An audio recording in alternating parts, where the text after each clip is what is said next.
नमस्कार दोस्तों, मैं सम्राट अमर और आज का हमारा टॉपिक है कार्बी आंगलोंग शांति समझौता। उग्रवाद मुक्त समृद्ध उत्तर पूर्व की ओर एक कदम। असम के कार्बी आंगलोंग क्षेत्र में दशकों से चल रही हिंसा को समाप्त करने के लिए केंद्र सरकार ने 4 सितंबर 2021 को क्षेत्र के 5 विद्रोही समूहों और राज्य सरकार के साथ एक त्रिपक्षीय समझौते पर हस्ताक्षर किए। इस समझौते से कार्बी आंगलोंग क्षेत्र में अस्थायी शांति और सर्वांगीण विकास सुनिश्चित होगा। शांति समझौते पर हस्ताक्षर करने वाले विद्रोही समूह हैं: पहला, People's Democratic Council of Karbi Longri (PDCK); दूसरा, Karbi Longri NC Hills Liberation Front (KLNLF); तीसरा, Karbi People's Liberation Tiger (KPLT); चौथा, कुकी लिबरेशन फ्रंट KLF; तथा पांचवा, United People's Liberation Army UPLA। इन समूहों से जुड़े लगभग 1000 उग्रवादियों ने अपने हथियारों के साथ आत्मसमर्पण किया और मुख्य धारा में शामिल हुए। यह समझौता क्षेत्र की भाषा, संस्कृति और पहचान को सुरक्षा प्रदान करने तथा कार्बी लोगों को आरक्षण प्रदान करने के अलावा कार्बी आंगलोंग स्वायत्त परिषद को स्वायत्तता का अधिक से अधिक हस्तांतरण सुनिश्चित करेगा। समझौते के तहत असम सरकार कार्बी आंगलोंग स्वायत्त परिषद क्षेत्र के बाहर रहने वाले कार्बी लोगों के केंद्रित विकास के लिए एक कार्बी कल्याण परिषद की स्थापना करेगी। कार्बी आंगलोंग स्वायत्त परिषद के संसाधनों और क्षेत्र के विकास के पूरक के लिए राज्य की संचित निधि को बढ़ाया जाएगा। इस क्षेत्र में परियोजनाओं के लिए 5 वर्ष में 1000 करोड़ रुपए का विशेष विकास पैकेज मुहैया कराया जाएगा। इस समझौते में सशस्त्र समूहों के कैडरों के पुनर्वास का प्रावधान भी किया गया है। कुल मिलाकर वर्तमान समझौते में कार्बी आंगलोंग स्वायत्त परिषद को अधिक विधायी, कार्यकारी, प्रशासनिक और वित्तीय शक्तियां देने का प्रस्ताव किया गया है। कार्बी आंगलोंग 1946 से ही एक अलग राज्य की मांग कर रहे हैं। बाद में इनके आंदोलन ने एक विद्रोह का रूप ले लिया जो 1990 के दशक में तेज हो गया। इस क्षेत्र में शांति स्थापित करने के लिए वर्ष 1995 और 2011 में 2 बार त्रिपक्षीय समझौता ज्ञापन पर हस्ताक्षर किए गए, लेकिन इन समझौतों के बावजूद कार्बी आंगलोंग में शांति स्थापित नहीं हो सकी। फरवरी 2021 में असम विधानसभा चुनाव से ठीक पहले 5 कार्बी संगठनों के 1040 उग्रवादियों ने तत्कालीन मुख्यमंत्री सोनोवाल के सामने आत्मसमर्पण कर दिया था, जिसके बाद उन 5 कार्बी संगठनों के साथ वार्ता के विभिन्न दौरों के बाद वर्तमान समझौता संपन्न हुआ।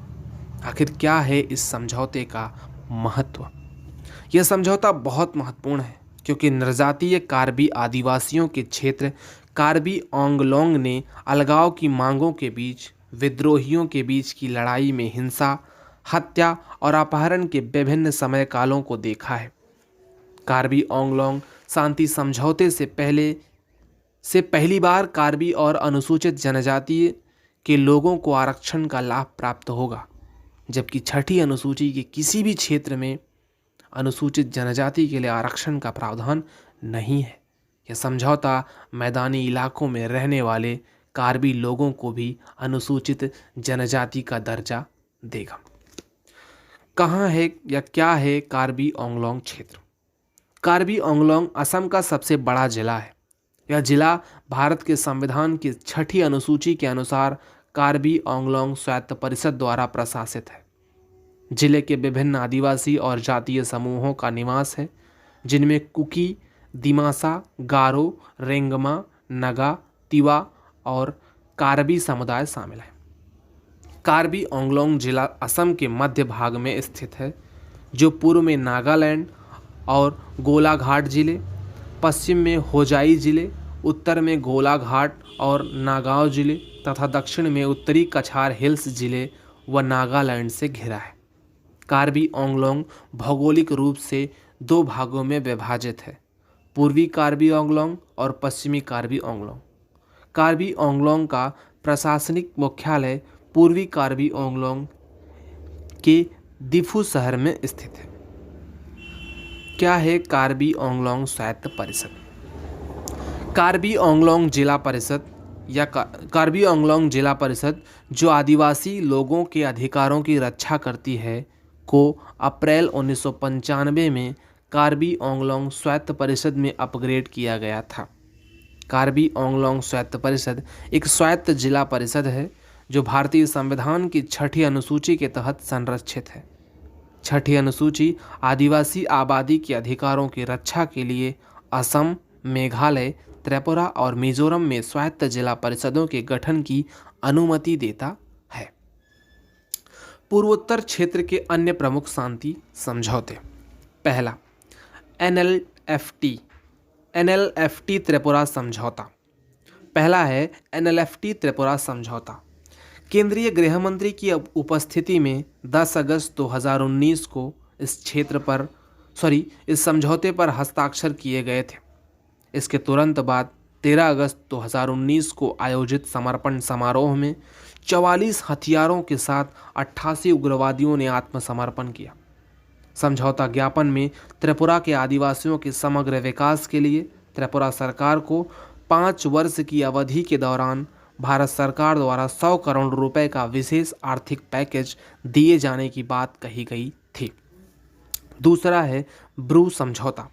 लगभग 661 करोड़ रुपए के वित्तीय पैकेज के साथ त्रिपुरा में 6,959 ब्रू परिवारों, लगभग 37,136 व्यक्तियों के अस्थायी व्यवस्था के लिए भारत सरकार, त्रिपुरा सरकार और मिजोरम सरकार ने 16 जनवरी 2020 को ब्रू प्रवासियों के प्रतिनिधियों के साथ इस ऐतिहासिक समझौते पर हस्ताक्षर किए गए।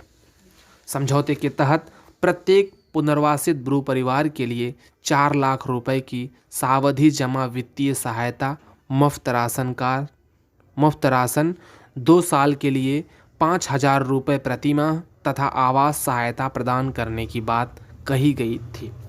तीसरा है बोडो शांति समझौता।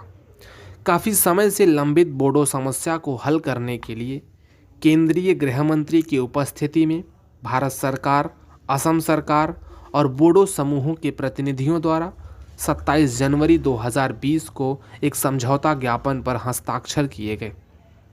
समझौते के बाद national democratic front of Bodoland NDFB समूह के 1,615 कैडरों ने 30 जनवरी 2020 को अपने हथियारों का आत्मसमर्पण कर दिया।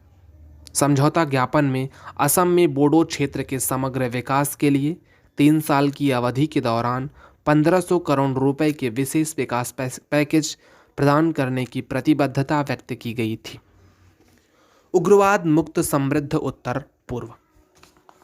सुरक्षा की दृष्टि से पूर्वोत्तर क्षेत्र हमारे देश के लिए अत्यधिक महत्वपूर्ण है। सरकार का उद्देश्य 2022 तक पूर्वोत्तर में सभी विवादों को समाप्त करना और 2023 तक पूर्वोत्तर में शांति और विकास के एक नए युग की शुरुआत करना है। केंद्र सरकार ने पूर्वोत्तर की गरिमा, संस्कृति, भाषा, साहित्य और संगीत को समृद्ध कर शांति स्थापित करने का प्रयास किया है। सरकार का मानना है कि शांति के बिना विकास नहीं हो सकता और अगर रोजगार, स्वास्थ्य, शिक्षा और सबके लिए घर और बिजली की ज़रूरत है तो ये ज़रूरतें हथियार उठाकर हासिल नहीं की जा सकती। शांतिपूर्ण और सुरक्षित उत्तर पूर्व के लिए भविष्य की राह। इस त्रिपक्षीय समझौते पर हस्ताक्षर पूर्वोत्तर क्षेत्र में शांति को बढ़ावा देने की ओर अगला कदम है। यह न केवल असम के लिए बल्कि नागालैंड और संपूर्ण पूर्वोत्तर क्षेत्र के लिए एक महत्वपूर्ण कदम है। हालांकि भविष्य में इस समझौते के व्यवहारिक क्रियान्वयन से ही इस समझौते की विश्वसनीयता का परीक्षण किया जा सकेगा। पिछले कुछ वर्षों में इसी तरह के कुछ समझौते जैसे बोडोलैंड शांति समझौता, ब्रू पुनर्वास समझौता आदि हस्ताक्षरित किए गए हैं। इन समझौते ने यह साबित कर दिया है कि सशस्त्र समूह अब हिंसा छोड़ने के लिए तैयार हैं तथा मुख्य धारा की राजनीति में शामिल होने के लिए उत्सुक है। हालांकि पूर्वोत्तर में उग्रवादियों को एक समरूप समस्या के रूप में नहीं देखा जा सकता। अलग अलग हितधारकों को ध्यान में रखते हुए प्रत्येक समस्या के पृथक समाधान तलाशने की आवश्यकता है। लोगों के जीवन स्तर को गति देने के लिए पूर्वोत्तर क्षेत्र में नियम आधारित व्यवस्था और बुनियादी ढांचे के विकास की तत्काल आवश्यकता है। पूर्वोत्तर में पर्यटन, स्थानीय व्यापार, हस्तशिल्प और विशेष रूप से बागवानी में व्यापक संभावनाएं हैं।